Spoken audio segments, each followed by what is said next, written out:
One Direction star Zayn Malik has postponed his solo tour following bandmate Liam Payne's tragic death. Yeah, for more, we're joined by entertainment editor Peter Ford. Good morning to you, Pete. What's the latest on this? Well, this wasn't his original intention. We heard last week when the news came through, he eventually made a statement, as everybody did.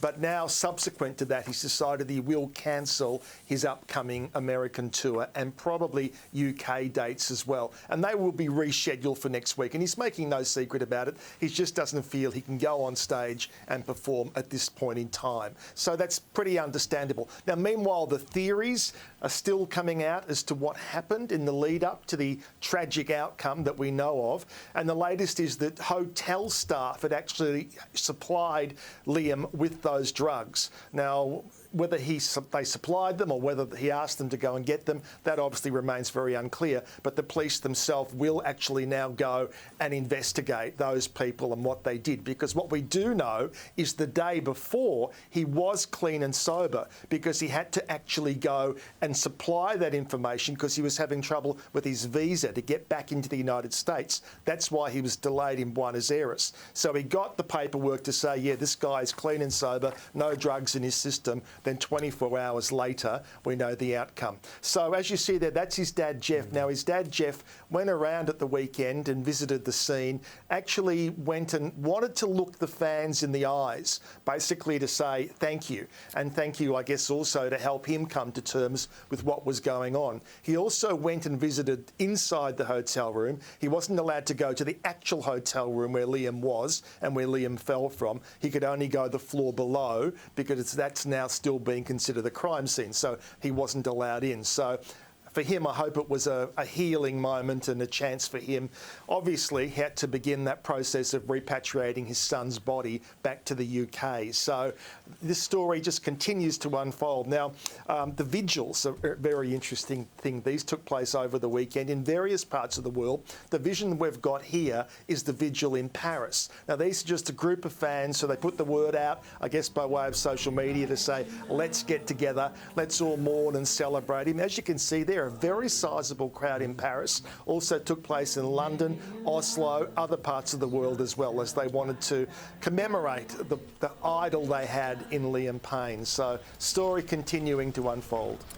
Gets sadder and sadder as we learn more. Yeah. Those shots of his dad, what a heartbreaking yet a brave thing to do. By his dad, and the fans so respectful as well. Exactly, yeah. In this age where everyone wants to have selfies, you know, look at those young people there, obviously knowing this was a sombre moment. Yes. It's not an Instagram moment, and they were respectful of that man. So hopefully that was a good thing for him to go through. Grieving in private is hard enough, but for him to do that, I'm sure it would have meant a lot to those fans as well. Cher has been honoured with a very special award, Pete. Oh, Sam. You give away the fact you're from Adelaide. It's Cher, isn't it? It's Cher. You know what? I had moments there where I'm like, could I split the middle and go Cher? But I went with Cher. And you know, Pete just can't let that go. Am I also ageing myself here? Sorry.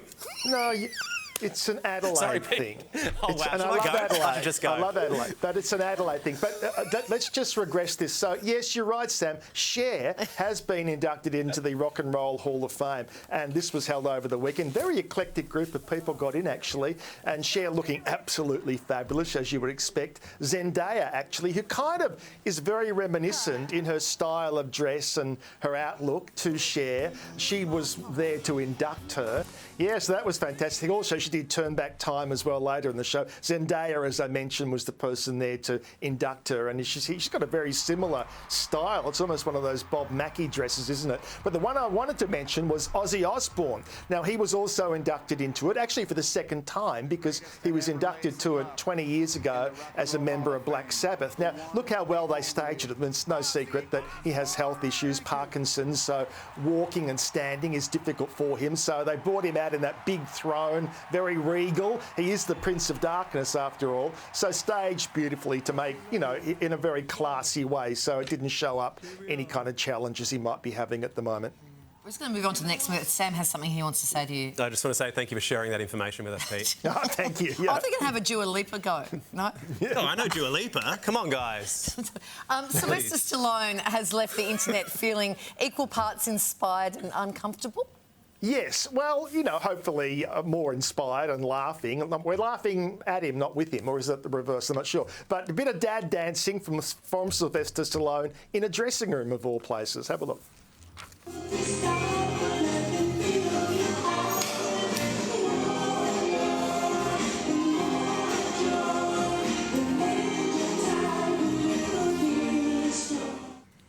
So a bit of more love there, the Motown hit, and yeah, it's all right. I don't mind that. It's not embarrassing. He's better than Kylie Gillies at the telethon, or Sam Mack on Dancing. I wasn't going to say Sam it. Mack on Dancing with the Stars. Do we have the Kylie vision ready to go? Well, that's coming up a little later on. Stay tuned, Australia. Stop the presses. You do not want to miss it. You've mentioned something here. We've got to see the vision now. Were you dancing at the weekend? Oh, we're going to get to that a little bit later, I think, Pete. Thank you. Like just... Dancing is one word for it. Thanks, yeah. Pete.